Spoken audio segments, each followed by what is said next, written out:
Iran ইসরায়েলকে কোনোভাবেই ছেড়ে দিচ্ছে না। ইসরায়েলের উপর একের পর এক হামলা চালিয়ে যাচ্ছে ইরান। এদিকে মার্কিন প্রেসিডেন্ট ডোনাল্ড ট্রাম্প ইরানকে নিঃশর্তভাবে আত্মসমর্পণ করতে বলার পর ইরানের সর্বোচ্চ নেতা জানিয়েছেন ইরান কখনোই আপোস করবে না ইসরায়েলের কাছে। ইরান এবার ইসরায়েলকে লক্ষ্য করে হাইপারসনিক ক্ষেপণাস্ত্র ছোড়ার দাবি করেছে।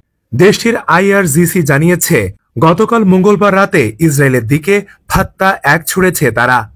ইরানের রাষ্ট্রীয় সংবাদ মাধ্যমের বরাত দিয়ে এ তথ্য জানিয়েছেন ব্রিটিশ সংবাদ মাধ্যম BBC। এর আগে 2024 সালের 1 অক্টোবর ইরান যখন ইসরায়েলে হামলা চালিয়েছিল তখনও তারা বেশ কয়েকটি ফাত্তা-1 ক্ষেপণাস্ত্র ছুড়েছিল। তবে এবার চলমান সংঘাতে গতকাল প্রথম ফাত্তা-1 ক্ষেপণাস্ত্র ছুড়ল দেশটি। IRGC এই ক্ষেপণাস্ত্রকে ইসরায়েলের জন্য বিধ্বংসী বলে উল্লেখ করেছেন। 2023 সালে ফাত্তা ক্ষেপণাস্ত্র প্রথমবারের মতো উন্মোচন করে ইরান। IRGC ফাত্তা ক্ষেপণাস্ত্রকে হাইপারসনিক হিসেবে দাবি করলেও এর হাইপারসনিক সক্ষমতা নিয়ে সংশয় প্রকাশ করেছেন সামরিক বিশ্লেষকেরা। গত মঙ্গলবার ইরানের প্রতিরক্ষা মন্ত্রণালয় জানিয়েছে ইরানের একটি গোয়েন্দা স্থাপনায় হামলার সময় তারা একটি নতুন ধরনের শনাক্ত করা যায় না এমন ক্ষেপণাস্ত্র ব্যবহার করেছে। এই ক্ষেপণাস্ত্র একাধিক স্তরে আকাশ প্রতিরক্ষা ব্যবস্থা ভেদ করতে সক্ষম হয়েছে বলে দাবি করা হয়েছে।